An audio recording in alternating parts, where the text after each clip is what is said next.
High viewers, doctors kitchen and ব্লগসের আজকের পর্বে আপনাদের সবাইকে স্বাগত জানাচ্ছি। আপনাদের সাথে আছি আমি অধ্যাপক ডক্টর নাজরিন নাহার, ক্যান্সার রোগ নির্ণয় বিশেষজ্ঞ। বন্ধুরা, আশা করি আপনারা সবাই খুব খুব ভালো আছেন। আমিও আপনাদের দোয়ায় ভালো আছি, আপনাদের ভালোবাসায় সিক্ত হয়ে ভালো আছি। বন্ধুরা এত ভালোবাসেন, ভালো না থেকে উপায় আছে? এখন অনেক প্রত্যাশার পরে, অনেক জোরাজুরির পরে যাই হোক আমার আম্মা আসছেন। আজকে আলহামদুলিল্লাহ বাসে উঠেছেন, ভোরবেলা এসে পৌঁছাবেন। আমার ম্যানেজার আছে আশিক, ওকে বলেছে ও আম্মাকে বাসায় নিয়ে আসবে। তা আমি তো দুপুরবেলা যখন আসবো, অনেক সময় দেখা যায় যে আমার ল্যাবে পেশেন্ট থাকলে ওখান হয়ে আসতে হয়, পেন্ডিং কিছু কাজ থাকে সেগুলো করে আসতে হয়। তো দুপুরে এসে তো একদম টাইম মতো আম্মাকে খেতে দিতে পারবো না, রান্না করলে তখন আমি টাইম ভুলাতে পারবো না। এজন্য আমি আম্মা পছন্দ করে এরকম দুইটা রেসিপি করছি বন্ধুরা। চিতল মাছের একটু হালকা করে ভুনা করব। চিতল মাছ ভাইয়ার ভিডিওতে দেখিয়েছি, তো আম্মার জন্য আমি কয়েকটা বড় বড় পিস আমি রেখে দিয়েছিলাম। তো এটা আমি এখন রান্না করব। আম্মা মিষ্টি কুমড়া খুবই পছন্দ করে, এবং মিষ্টি কুমড়াটা বন্ধুরা মানে আমি কি বলবো, মানে সবাই মনে করবে কি যে এক্সট্রা মিষ্টি দেওয়া হয়েছে, কিন্তু মোটেও না। মানে এত ভালো মিষ্টি কুমড়াটা। নবীনের হলুদ ফ্রাই প্যানটা চাইলাম না রে ইয়ে ভাজার জন্য, মাছ ভাজবো বেশি। তো এখানে আমি একটু প্রথমে পেঁয়াজ এবং একটু রসুন কুচি দিয়ে দিলাম বন্ধুরা। এটাতে আমি মিষ্টি কুমড়াটা করব। এদিকে দেখা আদম আর মাছটাতে প্রথমে একটু হলুদ মেখে একটু হালকা ভাজবো। চিতল মাছ খুব বেশি ভাজতে যাওয়া যাবে না, কারণ হচ্ছে যে তাহলে এটা হার্ড হয়ে যাবে। খুবই হালকা ভাজবো। কি কারণে? এটা আমি আমার অভিজ্ঞতা থেকে, আসলে আমার অভিজ্ঞতা যে সবসময় সঠিক তা না, বাট আমি দেখেছি এই যে মাছের যে এই অংশটা আছে না বন্ধুরা, অনেক সময় হয় কি, মানে নর্মালি যদি রান্না করেন, আমি খুব খেয়াল করেছি খুবই হালকা একটা মাছের ফ্লেভার অনেক সময় চলে আসে, কিন্তু ভেজে নিলে হালকা একটু ভাজতে হবে, বেশি না, নাহলে শক্ত হয়ে যাবে।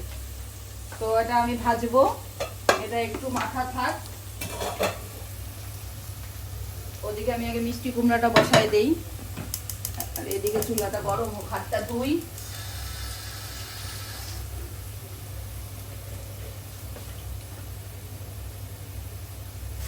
টিস্যুটা এরা খোলেও নাই, টিস্যু ঝুলাই রেখে দিছে। তো বন্ধুরা এখানে আমি দেখুন হালকা ভাজাই করব, বেশি না। এখানে মিষ্টি কুমড়াটা দিয়ে দিচ্ছি, সামান্য একটু জিরা বাটা দিব।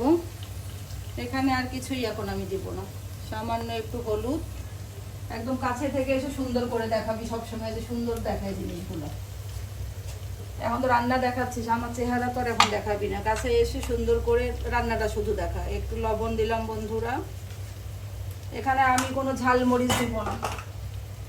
ইয়েটা কোথায়, যেটা বিলাতি ধনে পাতাটা লম্বাটা রাখতে দেখাইতাম বন্ধুদেরকে। মিষ্টি কুমড়াতে আমি এটা যেটা লম্বা বিলেতি ধনে পাতা পাওয়া যায়, আমার হাজব্যান্ড এটা খুবই পছন্দ করে, এটার ফ্লেভারটা। তো আমি এই ধনে পাতাটা দেব হচ্ছে মিষ্টি কুমড়ার মধ্যে।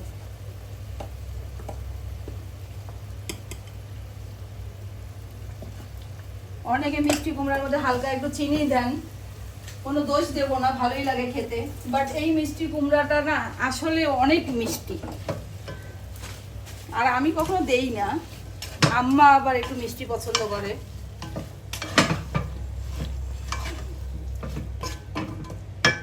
এটা খুব বেশি পানি আমি দিব না, এটা হালকা জালে, এটা মানে জাল দিয়ে দিলাম হাই ভলিউমই, সিদ্ধ হোক।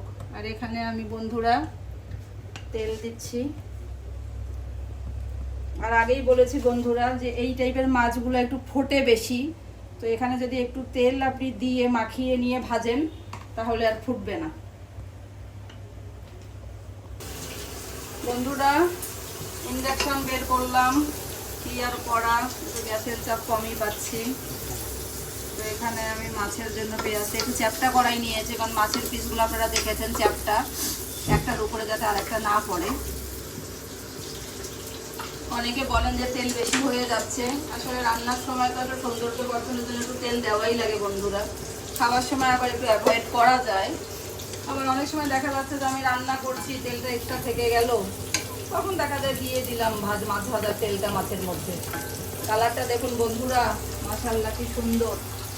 আমি এখানে খুব বেশি পানি দিব না। মিষ্টি কুমড়া কিন্তু তেলেই ভাজতে হবে। আপনারা জানেন যে মিষ্টি কুমড়াতে প্রচুর ভিটামিন এ থাকে, এবং ভিটামিন এ কিন্তু তেল ছাড়া আমাদের শরীরে শোষিত হবে না, কাজেই এটাতে কিন্তু আপনার ভালো পরিমাণ তেল দিতে হবে। আর এইদিকে এই যে মাছগুলো ভাজা হচ্ছে, হালকা করে ভাজবো, আপনাদেরকে আগেই বলেছি বন্ধুরা।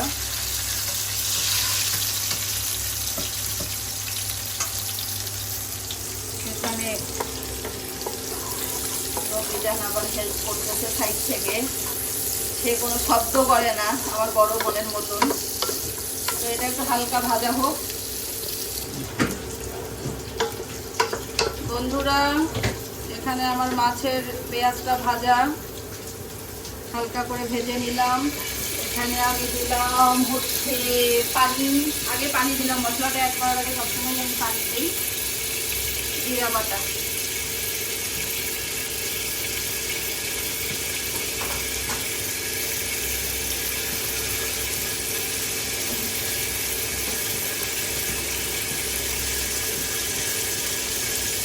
হলুদ, মরিচ, ঝাল একটু কম দিব। আমরা আবার একটু ঝালটা কম খাই, আমরা এমনিও কম খাই, আমার মা আবার আরও একটু কম খায়। কম খায় বলতে কি জানি মুখের মধ্যে কোনো সমস্যা কিনা। আর পান খায়, ঝাল লাগে না, লবণ লাগে না, অনেক অত্যাচার করে সে আমার সাথে।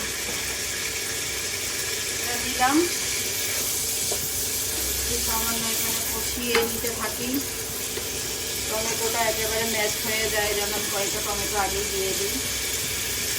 বটিটার ঝাড় মশলা ছুরিটা, গাছের টমেটো মনে হয় বেশি নাই, আমি এই 2 দিনের মধ্যে উঠি নাই, আমার গাড়ি খালি নামাই দিচ্ছে।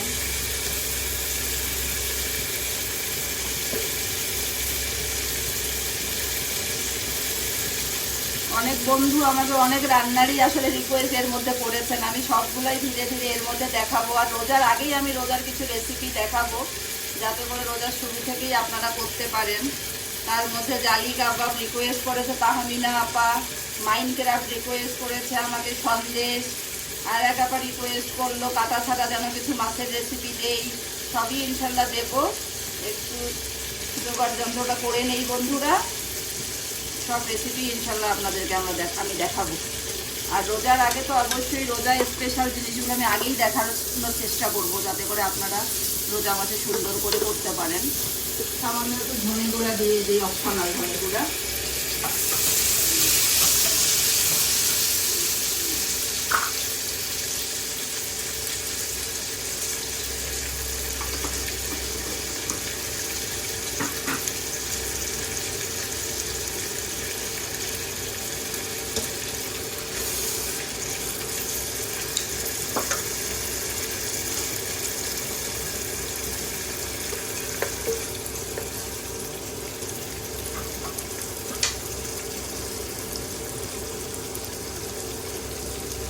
হালকা ডিম হচ্ছে, ডিমটা সবই রাখলাম, আম্মা খাবে।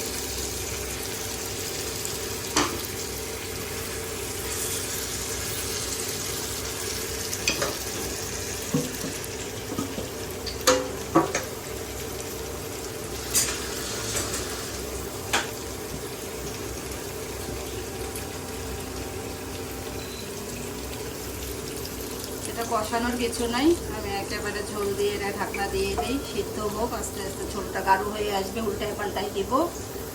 আর এইদিকে এটা ধর, আমার মিষ্টি কুমড়াটা প্রায় ডান হয়ে গিয়েছে। এটা একেবারে ভাজা ভাজা করবো না আমি, হালকা এরকমই থাকবে। জাস্ট এই কালা ধনেটা দে, কালা ধনেটা দে। এটা যেটা হচ্ছে একটা অপরিহার্য উপাদান, আপনি যদি একটু টালা ধনের গুঁড়া না দেন তাহলে হবে না। এটা আমি নিজেই এটা ভেজে, হালকা ভেজে আমি এই যে ধনে গুঁড়াটা করেছি বন্ধুরা, শেষে একটু দিতেই হবে। এটা একটু একেবারে ম্যাশড না করে হালকা দানা দানা থাকলে মানে এমন একটা ঘ্রাণ দিলাম যে ঘ্রাণটা একদম ছড়িয়ে পড়েছে বন্ধুরা।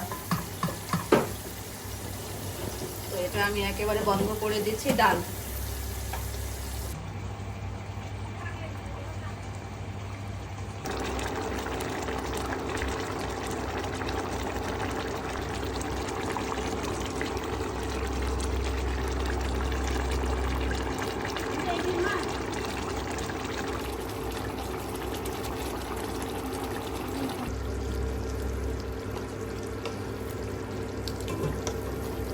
চালু করছিস?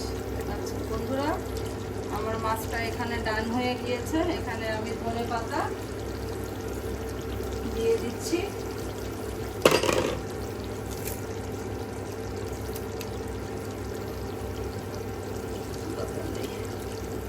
গরম করার সময় আবার দেওয়া যাবে। তো এখানে আমার হয়ে গেল। ধনে পাতাটা জাস্ট একটু বন্ধ করলেই আমি বন্ধ করে দেবো। এটা এভাবেই রেখে দেবো ঢেকে। ঠিক আমরা যখন দুপুরে খাবে তখন গরম করবো এই পাতিলে। আমি আসলে বন্ধুরা মাইক্রোওয়েভে গরম করাটা খুবই অ্যাভয়েড করি। মাইক্রোওয়েভে আমি যতটুকু জানি যে ওখানে যে রেডিয়েশনটা আছে গরম করার সময় যেই ওয়েভটা হয়, এটা কিন্তু আমাদের শরীরের জন্য এত বেশি ভালো না। দরকার হলে তো করতেই হবে বন্ধুরা, কিন্তু যতটুকু ভালো কোয়ালিটির পাত্রে করা যায় এবং যতটুকু কম করা যায় ততটুকুই আমরা মাইক্রোওয়েভটাকে ব্যবহার করবো। চুলা ইজ পারফেক্ট। তো বন্ধুরা দেখলেন তো আমার মায়ের জন্য, আমার আম্মা জানের জন্য কত সহজেই আমি চিতল মাছের ভুনা এবং মিষ্টি কুমড়ার রেসিপিটা করলাম বন্ধুরা। আপনারাও খাবেন, আপনাদের প্রিয়জনদের জন্য এভাবে রান্না করবেন। আমার ভিডিওটি ভালো লেগে থাকলে লাইক দিবেন এবং আমার চ্যানেলটি সাবস্ক্রাইব করে বন্ধুরা আমার পাশেই থাকবেন। সবাই খুব খুব ভালো থাকবেন।